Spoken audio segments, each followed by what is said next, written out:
si je vous disais qu'une des pionnières du football féminin était valaisanne? Ouais, c'est vrai que j'ai vécu une belle aventure.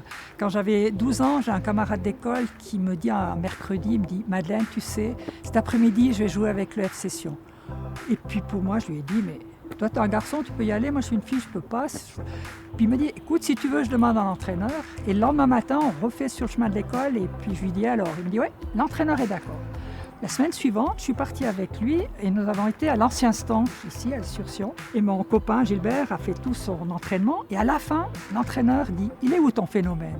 Et puis il m'appelle, j'étais sur le bord du terrain, il m'appelle. J'ai fait mon premier entraînement, j'avais la jupe lissée, les bas sports. À la fin de ce premier entraînement, il y a l'entraîneur qui était M. René Maille qui me dit « Hé, la prochaine fois, tu viens avec des souliers de faute et des cuissettes. » Pour moi, c'était un superbe événement.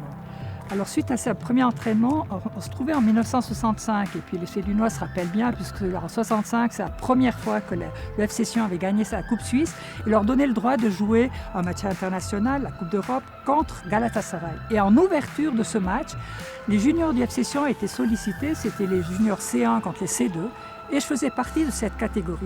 Alors mon premier match que j'ai joué, je l'ai joué à... Ça s'appelle le Parc des Sports.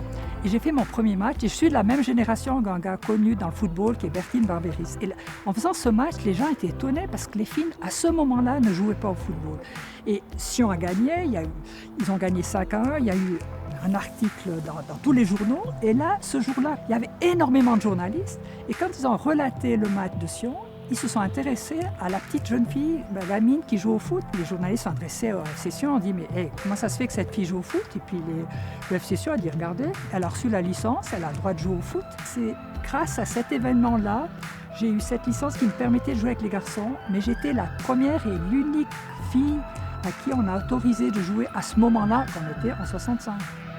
Ça fait un peu un boom, en tout cas même médiatique. Alors le lendemain, les nouvellistes en ont parlé, mais après il y avait les journaux suisses-allemands, et puis il y a eu des articles qui ont dépassé la Suisse. L'article le plus loin que j'ai reçu, je suis tout émerveillée, j'ai reçu des Suisses qui étaient au Venezuela, il y avait une photo qui se passait, il y a une copine qui était de mon village qui se trouvait en Angleterre, il y a eu une photo, mais une dame qui avait travaillé chez nous, qui était en Italie, elle m'envoie aussi un article. C'est vrai que tout d'un coup, ça fait pouf, c'est boom médiatique. Et puis moi, pour moi, à ce moment-là, la seule joie que j'avais, c'était de jouer au football. Je n'avais pas compris que c'était un événement important.